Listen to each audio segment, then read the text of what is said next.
శ్రీమాత్రే నమః. అన్నపూర్ణాష్టకము.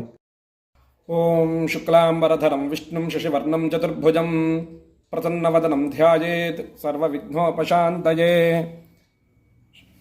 అన్నపూర్ణే సదాపూర్ణే శంకర ప్రాణవల్లభే జ్ఞానవైరాగ్యసిద్ధ్యర్థం భిక్షాం దేహి చ పార్వతీ. శ్రీమహాగణాధిపతయే నమః. శ్రీమహాసరస్వత్యై నమః. శ్రీగురుభ్యో నమః. హరి ఓం. మనము అన్నపూర్ణాష్టకము యొక్క తాత్పర్యము తెలుసుకుంటూ ఉన్నాము. దానిలో 11 శ్లోకములు ఉంటాయి. దానిలో భాగముగా 5వ శ్లోకము యొక్క తాత్పర్యము. ఓం దృశ్యాదృశ్య విభూతివాహనకరీ బ్రహ్మాండ భాండోదరీ లీలానాటకసూత్రఖేళనకరీ జ్ఞానదీపాంకురీ శ్రీ విశ్వేశమనః ప్రసాదనకరీ కాశీపురాధీశ్వరీ భిక్షాం దేహి కృపావలంబనకరీ మాతాన్నపూర్ణేశ్వరీ. దృశ్యాదృశ్య విభూతి వాహనకరీ. మనకు కనిపించే విషయములుంటాయి, కనిపించని విషయములు ఉంటాయి. వీటిని సూత్రధారిగా ఉండి నడిపించే వాళ్ళు ఉంటారు.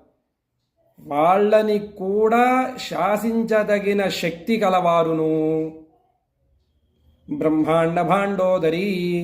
ఈ బ్రహ్మాండమైన విశ్వమును తన ఉదరమునందు ధరించిన వారును. లీలా నాటక సూత్రఖేళనకరీ.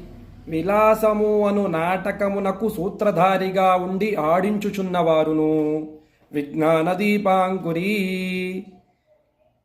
చీకటిని ఛేదించి వెలుతురును ప్రసాదించు దీపము వలె మన అజ్ఞానమును తొలగించి జ్ఞానమును ప్రసాదించదగిన శక్తి కలవారును. శ్రీ విశ్వేశమనః ప్రసాదనకరీ. ఆ పరమేశ్వరుని యొక్క వెన్నంటే ఉంటూ పరమేశ్వరుని మనస్సును శాంతింపచేయుచున్నవారును. కాశీపురాధీశ్వరీ. కాశీనగర పట్టపురాణియును అయినటువంటి భిక్షాం దేహి కృపావలంబనకరీ మాతాన్నపూర్ణేశ్వరీ. సకల లోకములకు మాతృమూర్తి అయిన ఓ అన్నపూర్ణేశ్వరీదేవి, మా యందు కరుణతో మీ దయను మాకు ప్రసాదింపుము, భిక్షగా ఇవ్వుము అని శ్లోకము యొక్క అర్థము. శ్రీమాత్రే నమః.